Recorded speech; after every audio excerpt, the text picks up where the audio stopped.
I travel on, if I can cheer somebody with a word or a song, if I can show somebody that he's traveling wrong, then my living shall not be in vain. Good morning. First, giving honor to God, who is the head of my life. I thank those that organized this event for this opportunity to speak before you. Wow, you look amazing.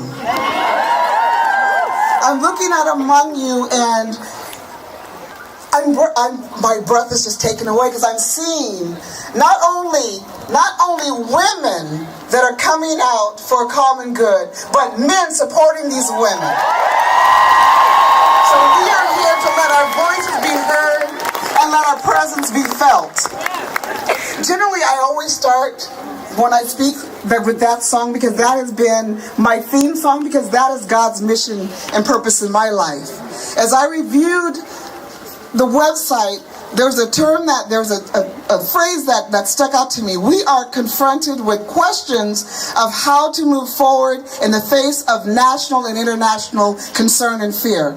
I would like for us to think of that a little bit differently, because as I was growing up, my mother always taught me not to worry about things that I can't control or change.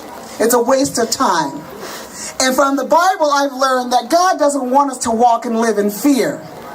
He wants us to stand in faith and walk in belief that He will guide us through every storm that we encounter. Yes, we're in the midst of a storm, and I know that He's going to bring us through it. And what we're doing now is going to last beyond 4 years of any political term.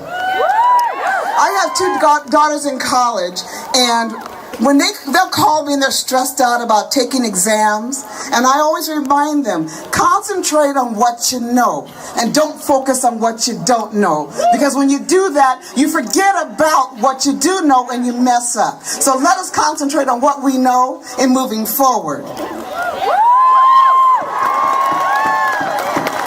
What I also know is that just like many of you, I come from a long lineage of hard-working women.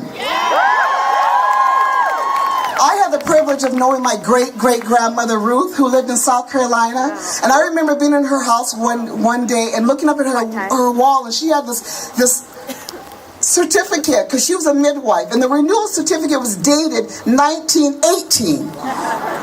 Believe it or not, she was a woman that, in talking to her mother, was a house slave, and on my dad's side, they were field slaves. I know my heritage, and we need to make sure that our children know their heritage, because my grandmother, my great-grandmother, my mother fought for the rights that we have today, and I'm not going to let that go away.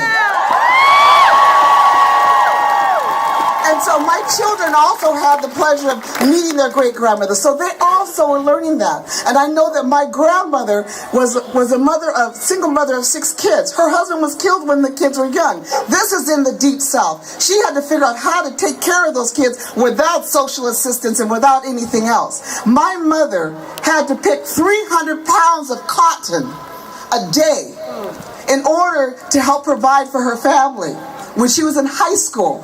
Can you imagine your 9th, 10th, 11th, and 12th graders having to leave high school to pick cotton? 300 pounds of cotton. That's a hell of a lot of cotton. But that's what my mother based her nurturing of us.